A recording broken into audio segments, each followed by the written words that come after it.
নমস্কার সবাইকে, সবাই কেমন আছে? মা কালী দয়ায় খুব ভালো আছো, আমিও খুব ভালো আছি। এখন থেকে ব্লগটা স্টার্ট করলাম। হ্যাঁ, আজকে ভিডিওটা কিন্তু অনেকটা দেরি করেই আরম্ভ করেছি, একদম পুরো 10টা 10-এ রান্না কমপ্লিট করার পরেই ভাবলাম ভিডিওটা দেখাই। কারণ হচ্ছে সকাল থেকে যদি ভিডিও দেখাই না, তাহলে রান্নায় অনেকটা সময় লেগে যায়, তার জন্যে আর দেখালাম না। একা রাতে সব কিছু একটু তো দেরি হবে, তার জন্যে এদিক দেখলে ওদিক হবে না।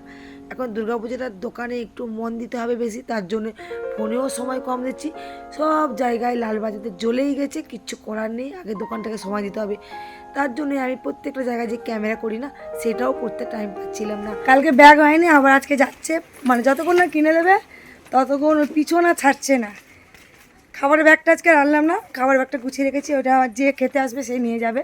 ছোটোবেলা আমিও এরকম বায়না করতাম বাবার কাছে, মার কাছে না। মেয়েরা বাবাকে একটু ভালোবাসে না, হ্যাঁ সেম দোয়েলও সেরকম। দোয়েলের বাবা তো সময় দিতে পারে না, তার জন্য দোয়েল আমাকেই বায়না করে, কিন্তু টাকাটা দেয় ওর বাবা। চলো ব্যাগ কিনতে এসছে, বাবুর আর ব্যাগ আর পছন্দ হচ্ছে না।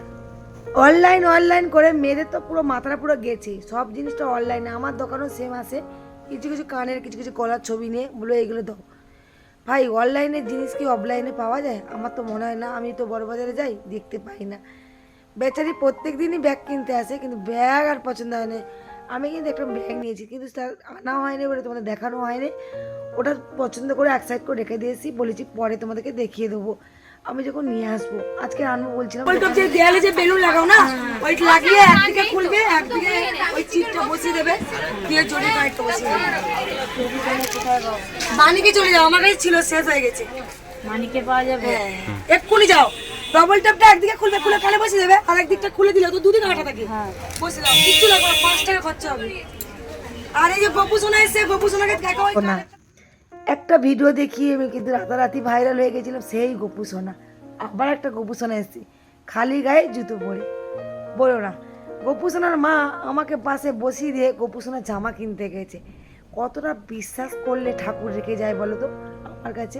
হ্যাঁ দেখো বন্ধুরা, গপু সোনার চারদিক ময় ঘুরে ঘুরে দেখছি, আমারও না ভীষণ ভালো লাগছে। ইচ্ছে হয় গপু সোনা আমার ঘরে একটা আনি, কিন্তু আমি তো ঘরে থাকি না, আর আমরা তো ঠিকঠাক ঠাকুরকে খেতেও দিতে পারি না। সেই সকালবেলা দিয়ে সন্ধ্যাবেলাতে কোনোদিন পরে না, তার জন্য আর নামই ধরি না। আর এই দেখো গপু সোনার মা গপু সোনার জন্য একটা জামা নিয়ে এসে, আমি শুধু একটা কানের গিফট করেছিলাম, চুড়ি দেবো বলেছিলাম, কিন্তু চুড়িটা না ওর হাতে হয়নি গো। এই দিদিভাইটা আমাকে উকিলা বাজার থেকে দেখা করতে এসেছিলো, আর দিদিভাইটা খুব মিষ্টি। আর রুমা দিদিভাই খুব ভালো লাগে তোমাকে আমার, তোমার ভিডিও তো ভীষণ ভালো লাগে। দেখো মেয়ে খুব সুন্দর দোকানদারি করছিলাম, হঠাৎ দুপুর থেকে অঝরে বৃষ্টি, আর বলো না। এবছর যা শুনছি নাকি একদম পুরো দুর্গাপুজোর শেষ পর্যন্ত বৃষ্টি হবে, বাজারটাকে পুরো মাটিই করে দিল। কি হবে জানি না, দুর্গাপুজোটা পুরো 12টা বাজিয়ে দিল, আর কাস্টমার হবে না, সারাদিন আর কাস্টমার হবে না।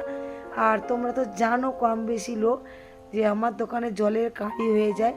কি করব বলো, এত দুঃখের মধ্যে কষ্টের মধ্যে কিন্তু আমি সবসময় হাসি খুশি থাকি। এই একটা কিউট বাচ্চা এসে, ভাই কথা এত সুন্দর বলে না, কি মিষ্টি। স্টোনটা একটু নিখুঁত আছে না, আমি তাও দেখছি। আর কি নেবে? হ্যাঁ ও মা, ভারী ভারী নেকলেস ভর্তি নেই। দুপুরে আজকে রান্না করে নিয়ে এসেছিলাম, তোদের বলতে একদমই ভুলে গেছিলাম, মাছের ঝোল, পটলের চিংড়ির তরকারি আর ঢেঁড়স ভাজা। আর খেয়েছিলাম তোমাদের দেখানোর যখন ভিড় ছিল বলে। আর এই ভিডিওটা যে দেখতে পাচ্ছ না, এটা কিন্তু রাত 8টার ভিডিও। একটু চাউমিন খেতে বসে পড়লাম।